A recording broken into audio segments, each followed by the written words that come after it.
अपने पसंदीदा शो के फुल एपिसोड देखने के लिए अभी डाउनलोड करें दंगल प्ले ऐप।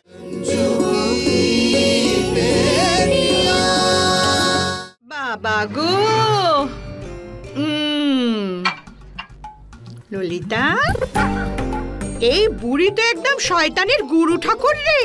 আরে ওর নামই শুধু শান্তি দেবী, আসলে ভেতরে ভেতরে খুব শয়তান। কি হয়েছে তুই জিজ্ঞেস করছিস? আরে ওই বুড়িটা রঞ্জুর মেয়েদের সামনে আমাদের লাকি ভিকিকে অপমান করেছে। সত্যি বলছি, তুই যে ওই বুড়িটাকে দলে নেবার সিদ্ধান্ত নিয়েছিস না, সেটা ঠিক আছে, কিন্তু ললিতা তোর যে শাশুড়ি না, আমার শ্বাস বন্ধ করে দিচ্ছে। আরে আমার সোনা মা ওদের সাথে কত বছর ধরে আছে বলো তো? আমাদের টিমে আসতে একটু তো সময় লাগবে না? সবুর।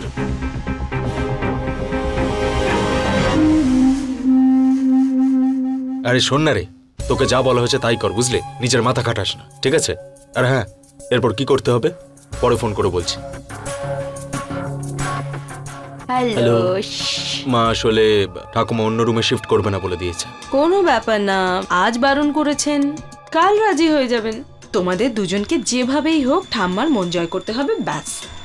আমার মনে হয় ঠাকুমা ওই ফটোগ্রাফারের বিষয়টা জানতে পেরে গেছে। আমার মনে হয় না আমাদের কথা শুনবে। কথায় না হলে কায়দা করে মানাও।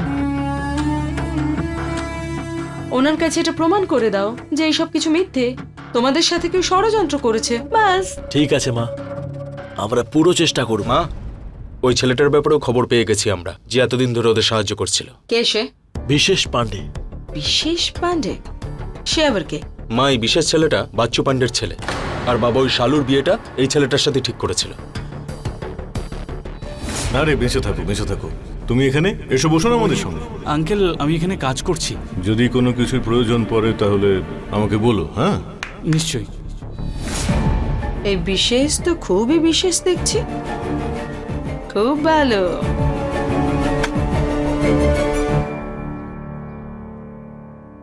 দিদি, আমরা আবার স্কুলে কবে থেকে যাব? সত্যি বলতে আমি নিজেও জানি না। কাল থেকে যাবি তোরা দুজন স্কুলে। তোদের ফিজের ব্যবস্থা হয়ে গেছে, আর তার পুরো ক্রেডিট পাবে আমাদের বুলবুল। ওই বর্মন বাবুর থেকে 25,000 টাকা বের করেছে। তার মানে আমাদের পুরনো জীবন আবার ফিরে আসবে।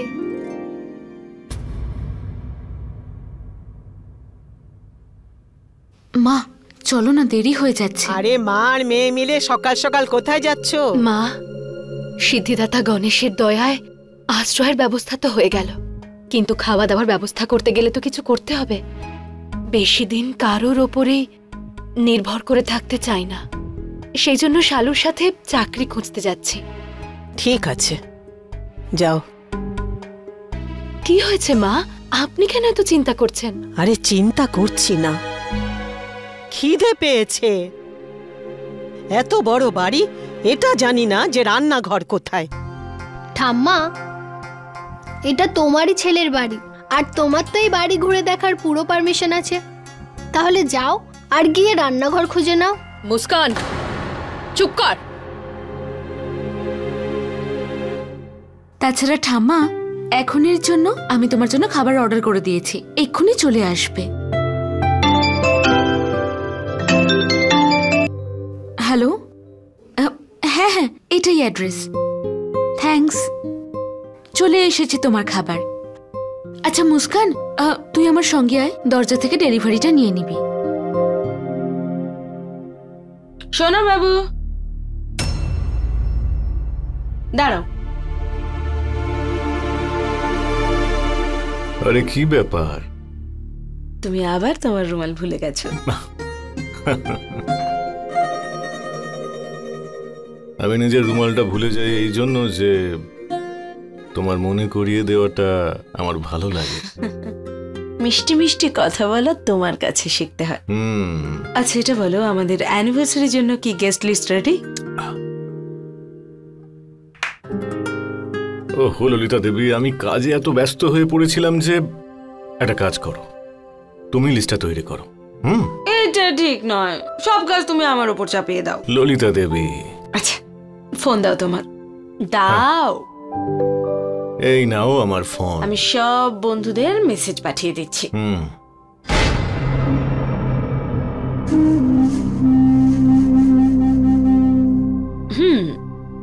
শোনো বাবু, তুমি তো জানো যে আমাদের অ্যানিভার্সারির দিন তুমি কিন্তু সেই পোশাকই পরবে যেটা আমার পছন্দ। ললিতা দেবী, এই বয়সে কেন এইসব করাচ্ছ আমাকে দিয়ে? কি এই বয়স? একবার দেখোই না, এখনো তো হ্যান্ডসাম যুবক মনে হয়, ঠিক 20 বছর আগের মতোই, যাকে দেখে আমি পাগল হয়ে গেছিলাম। তুমি তো জানোই গুড্ডু, তুমি আমার প্রাণ আর আমার সব। আর তুমি আমার জন্য কতটা মূল্যবান।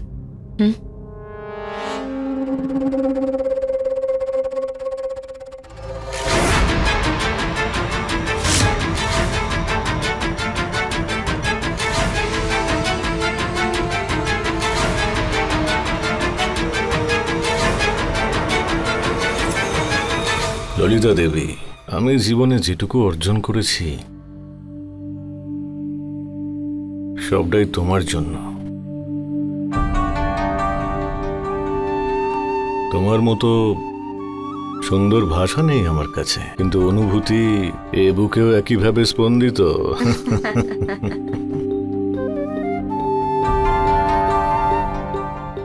আর আজ তুমি যেভাবে সবকিছু সামলে নিলে, সেটা দেখে তোমার প্রতি আমার ভালোবাসা আরো বেড়ে গেছে।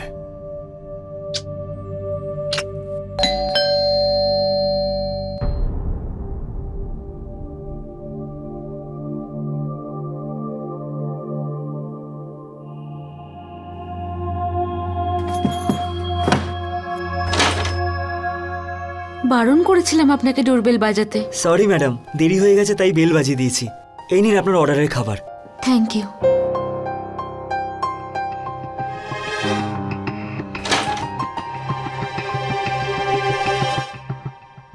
বাইরে থেকে খাবার কেন আনিয়েছো?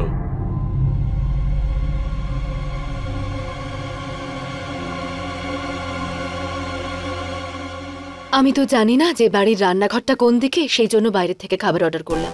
এমনিতেও বাড়ির সব জায়গায় ঘুরে বেড়ানোর অনুমতিও আমার নেই। আমি তোমাদের কিচেনে যেতে কখন মানা করলাম? কিন্তু তুমি এটাও তো বলনি যে আমরা কোথায় কোথায় যেতে পারবো। মুস্কান, ভেতরে যা।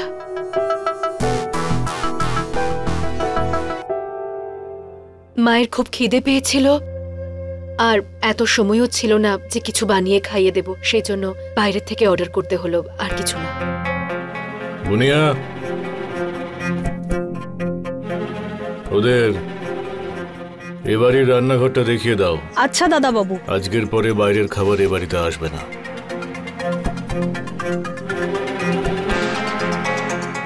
ওদের কাজ করার জন্য সময় দিও। ঠিক আছে। আর ওদের নিজেদের রান্নাটা করতে দিও। ললিতা দেবী, একটু খেয়াল রেখো। সোনা বাবু,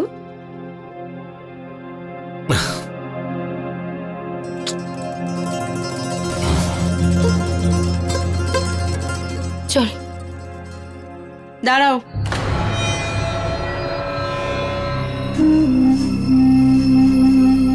প্রথম দিনেই কিচেন কবজা করার গেম শুরু করে দিলে।